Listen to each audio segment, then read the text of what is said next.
World food ফোরামের flagship ইভেন্টে যোগ দিতে প্রধান উপদেষ্টা অধ্যাপক ড. মোহাম্মদ ইউনূস রোববার ইতালির রাজধানী রোমের উদ্দেশ্যে রওনা হয়েছেন।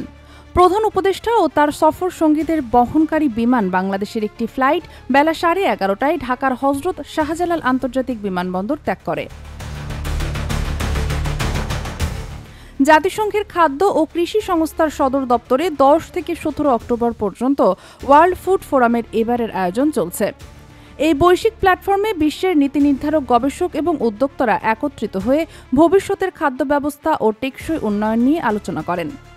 সফর সূচি অনুযায়ী প্রধান উপদেষ্টা অধ্যাপক ড.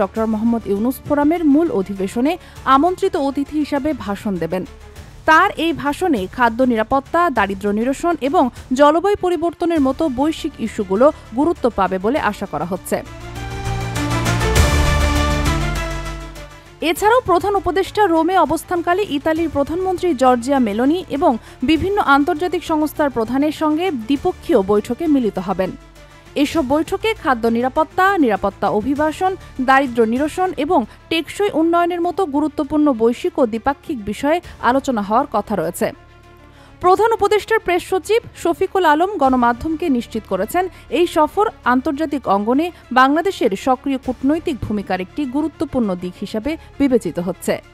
আগামী 15 অক্টোবর প্রধান উপদেষ্টার দেশে ফেরার কথা রয়েছে। Sheikh Masuma, daily hour, Bangladesh.